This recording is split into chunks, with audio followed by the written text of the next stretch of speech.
Hello students, I am Ruchi Meena from GPC Karauli. Today's our topic is Principle of Heat Treatment. इस chapter में हम heat treatment के fundamentals पढ़ेंगे। Heat treatment क्या होता है, उसके क्या प्रिंसिपल है, आयरन कार्बन इक्विलिब्रियम डायग्राम पढ़ेंगे, उसमें कौन कौन से फेजेस होते हैं, कौन कौन से स्ट्रक्चर्स बनते हैं, उन स्ट्रक्चर्स का फॉर्मेशन कैसा होता है उसके बारे में पढ़ेंगे। फिर हीट ट्रीटमेंट करने के कौन कौन से प्रोसेसेस होते हैं वो भी हम इस चैप्टर में पढ़ते हैं। तो हीट ट्रीटमेंट क्या होता है? Heat treatment is a operation और a combination of operation involving heating cooling of metal या alloy in solid state to obtain a desirable condition और प्रॉपर्टी। क्या होता है हीट ट्रीटमेंट? कोई भी ऐसा ऑपरेशन या ऐसे ऑपरेशंस का कॉम्बिनेशन जिसमें हम हीटिंग करते हैं और हीटिंग करके कूलिंग करते हैं, मेटल को या एलॉय की हीटिंग और कूलिंग करते हैं सॉलिड स्टेट में ही। हम उसकी हीटिंग इतने लेवल तक या इतने हाई टेम्परेचर तक नहीं करते हैं कि वो लिक्विड स्टेट में कन्वर्ट हो जाए। हम हीटिंग करते हैं सॉलिड स्टेट में ही रहे ताकि हमें डिज़ायरेबल कंडीशंस या डिज़ायरेबल प्रॉपर्टीज़ मिले उस मटेरियल की या उस मेटल की, जैसे कि स्ट्रेस रिलीफ करना या फिर उस मटेरियल की मशीनेबिलिटी को इम्प्रूव करना, उसकी डक्टिलिटी को इम्प्रूव करना या उसका होमोजेनियस स्ट्रक्चर को ऑब्टेन करना। इस तरीके की प्रॉपर्टीज़ को हम इम्प्रूव करते हैं हीट ट्रीटमेंट के द्वारा। तो बेसिकली हीट ट्रीटमेंट में 3 स्टेप होते हैं। पहला हीटिंग, उसके बाद में सोकिंग। जिस मटेरियल को या जिस मेटल या अलॉय को हम हीट करते हैं, हीट करने के बाद में एक सर्टेन टाइम तक उसे उस टेम्परेचर पे सोक करते हैं, उसी टेम्परेचर पे रखते हैं। उसके बाद में उसे कूलिंग करते हैं उसकी, और कूलिंग करने के डिफरेंट मेथड होते हैं। जैसी हमें मटेरियल की प्रॉपर्टी चाहिए उसके अकॉर्डिंग हम कूलिंग करते हैं। Fast cooling, slow cooling, medium, अलग अलग मीडियम में अलग अलग प्रॉपर्टीज़ हमें मिलती है। वाटर के सॉल्यूशन में अगर हम कूलिंग कर रहे हैं तो हमें अलग प्रॉपर्टी मिलेगी मटेरियल की। एयर में अगर हम नॉर्मल रूम टेम्परेचर पे कूलिंग कर रहे हैं तो हमें अलग प्रॉपर्टीज़ मिलेंगी। तो बेसिकली हीट ट्रीटमेंट में 3 प्रोसेस होते हैं या 3 स्टेप्स फॉलो होते हैं। First heating, soaking and cooling. तो हीट ट्रीटमेंट कर क्यों रहे हैं हम? तो इसमें हीट ट्रीटमेंट में पहला पॉइंट है cause is a relief of internal stresses developing during cold working, welding, casting, forging etcetera.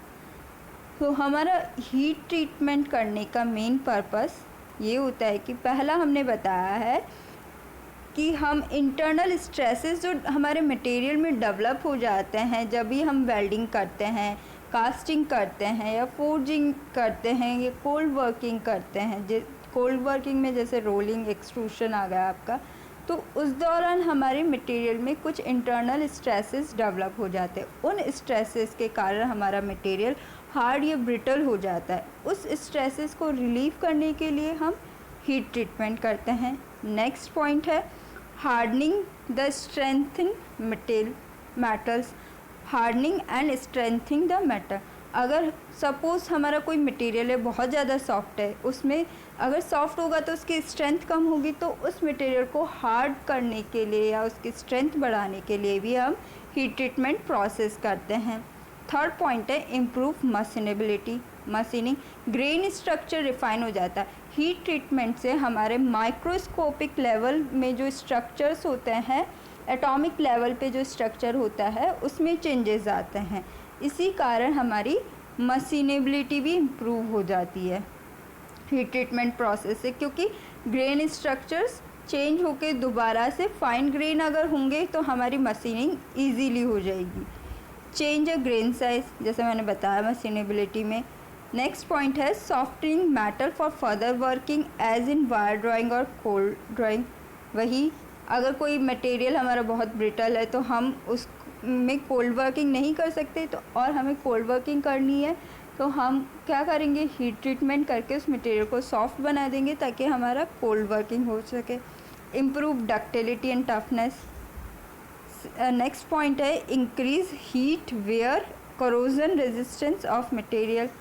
क्योंकि सरफेस पे भी हम हीट ट्रीटमेंट प्रोसेस करते हैं, सरफेस हार्डनिंग, जैसे नेक्स्ट आगे हम इसी चैप्टर में देखेंगे केस हार्डनिंग वगैरह होता है, तो वहाँ पे हम क्या करते हैं, कोरोजन रेजिस्टेंस भी बना सकते हैं मटेरियल को हीट ट्रीटमेंट के द्वारा। नेक्स्ट है improve electrical and magnetic properties. आप सबको पता है इलेक्ट्रिक, किसी भी मटेरियल की इलेक्ट्रिक और मैग्नेटिक प्रॉपर्टीज़ उस मटेरियल के एटॉमिक स्ट्रक्चर पे डिपेंड करती है, और हीट ट्रीटमेंट करके हम किसी भी मटेरियल की एटॉमिक स्ट्रक्चर को चेंज कर सकते हैं। तो अगर हमें किसी मटेरियल की इलेक्ट्रिक या मैग्नेटिक प्रॉपर्टी को इम्प्रूव करना है, जैसे कि फेरस मटेरियल है, हमारे पास में मेटल है, फेरस मतलब लोहे के जो धातु हैं, अगर हमें लोहे के धातु में मैग्नेटिक प्रॉपर्टी, चुंबकीय गुण लेके आना है, तो भी हम हीट ट्रीटमेंट प्रोसेस कर सकते हैं। तो ये सारे रीजंस थे या फिर इन उद्देश्य के कारण हम हीट ट्रीटमेंट प्रोसेस करते हैं। Fundamental principle of heat treatment. Heat treatment के कुछ प्रिंसिपल्स हैं। तो पहला है इसमें, steel heat treatment are made possible by eutectoid reaction in iron carbon system. यहाँ पे इस पॉइंट में जैसा हमने लिखा है कि स्टील में जो हीट ट्रीटमेंट होता है उसके कारण हम यूटेक्टॉइड रिएक्शन पॉसिबल हो पाती है। ये यूटेक्टॉइड रिएक्शन एक टाइप ऑफ रिएक्शन है जो कि हम आयरन कार्बन डायग्राम जब पढ़ेंगे वहाँ पे मैं आपको और डिटेल में बताऊंगी। यहाँ अभी के लिए ये जान लो कि यूटेक्टॉइड रिएक्शंस में कोई भी एक सॉलिड मटेरियल दो सॉलिड प्रोडक्ट में जो रिएक्शन होती है वो सॉलिड और सॉलिड के बीच में होती है। तो सॉलिड प्रोडक्ट से हमें दो अलग अलग सॉलिड प्रोडक्ट मिलते हैं। तो ऐसी रिएक्शन को हम बोलते हैं यूटेक्टॉइड रिएक्शन। तो जो हीट ट्रीटमेंट होता है हमारा, उसी के कारण ये पॉसिबल हो पाता है आयरन कार्बन सिस्टम में कि हम यूटेक्टॉइड रिएक्शन कर पाते हैं। All basic heat treatment process for steel involve transformation और डिकम्पोजिशन ऑफ ऑस्टेनॉइड। ऑस्टेनॉइड एक टाइप ऑफ फेज़ है आयरन का, जब ट्रांजिशन होता रहता है या हीट ट्रीटमेंट के दौरान ऑस्टेनॉइड के डिकम्पोजिशन से ही हमें अलग अलग तरीके के मेटल्स मिलते हैं, अलॉयज़ मिलते हैं। तो बेसिकली जो हीट ट्रीटमेंट प्रोसेस होता है उसमें ऑस्टेनॉइड फॉर्म ऑफ आयरन है जिसका डिकम्पोजिशन होता है, एक लोहे की धातु का एक तरीके का फॉर्म है। Based on principle that an alloy experience a change in structure when heated above a certain temperature, it goes under a change in structure when cooled to a room temperature। जैसे मैंने बताया कि जब भी हम किसी alloy को एक पर्टिकुलर टेम्परेचर पे हीट करेंगे तो उसके स्ट्रक्चर चेंज होगा। ऐसे ही अगर वो अलॉय रूम टेम्परेचर पे ठंडा हो रहा है, गर्म होने पे जब उसके स्ट्रक्चर में चेंज हो रहा है, तो जब वो ठंडा होगा तभी भी उसके स्ट्रक्चर में चेंजेस आएंगे। कूलिंग रेट भी बहुत इंपॉर्टेंट फैक्टर होता है। Slow cooling rate, critical temperature के ऊपर तो इस स्टील में पेरलाइट प्रोड्यूस करता है। ये भी एक टाइप ऑफ मेटल है या धातु है एक प्रकार का, बल्कि अगर हम रैपिड कूलिंग करेंगे तो वो हमें मार्टेनसाइट देगा। ये भी टाइप ऑफ मटेरियल है हमारा।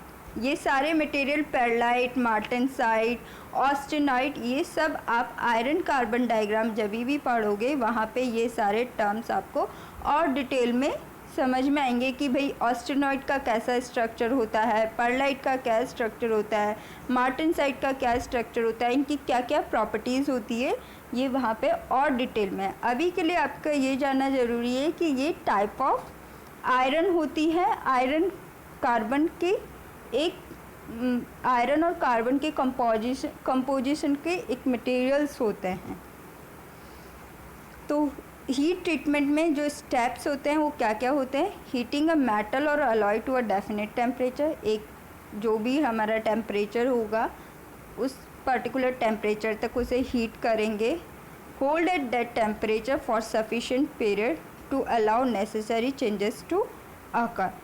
फिर उस टेम्परेचर पे एक पर्टिकुलर टाइम के लिए हम उस मटेरियल को मेंटेन रखेंगे, ताकि जो माइक्रोस्कोपिक लेवल पे या जो एटॉमिक स्ट्रक्चर लेवल पे जो चेंज होगा एटॉमिक लेवल पे स्ट्रक्चर में, वो हो सके। उस चेंज को होने के लिए हमें टाइम देना पड़ता है, तो इसलिए हम एक सफिशिएंट टाइम तक उसी टेम्परेचर पे उस मटेरियल को रखते हैं।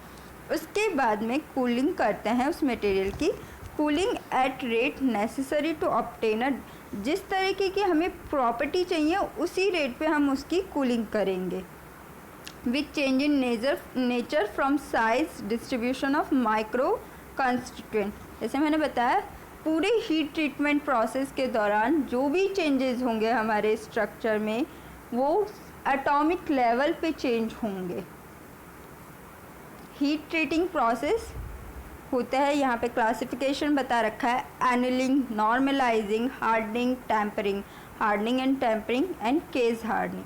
तो एनिलिंग के फर्दर और 3 टाइप की होती है, full annealing, stress relieving annealing, spheroidise, और इनको हिंदी में भी यही बोलते हैं, सेम नाम है। नॉर्मलाइजिंग को नॉर्मलाइजिंग ही बोलेंगे, एनिलिंग को एनिलिंग ही बोलेंगे। हार्डनिंग एंड टेम्परिंग को कन्वेंशनल हार्डनिंग एंड टेम्परिंग। ये इसके फर्दर और टाइप हैं कि हम हार्डनिंग को और किन किन तरीके से कर सकते हैं। ऑस टेम्परिंग, मार्ट टेम्परिंग, तो इसमें सरफेस पे हार्डनेस इंक्रीज़ होती है। जैसे केस हार्डनिंग, तो केस हार्डनिंग को हम 5 तरीके से कर सकते हैं, कार्बोराइजिंग, साइनाइड, नाइट्राइड और carbonitride. Flame hardening, induction hardening, electric beam hardening, laser beam hardening. तो ये हीट ट्रीटिंग प्रोसेस हैं। ये सारे प्रोसेस डिटेल में हम और देखेंगे, पर हमारा आज का टॉपिक था कि हमें बेसिक प्रिंसिपल जानना था कि हीट ट्रीटमेंट में क्या होता है। तो उसमें हमें पता चल गया कि हीट ट्रीटमेंट में हम क्या करते हैं, हम किसी भी मटेरियल को पर्टिकुलर टेम्परेचर पे हीट करते हैं, उस टेम्परेचर पे उसे सफिशिएंट टाइम के लिए होल्ड रखते हैं, और फिर उसको जैसी हमें प्रॉपर्टी चाहिए उस मटेरियल की, उसके अकॉर्डिंग उसकी कूलिंग कर लेते हैं। Thank you.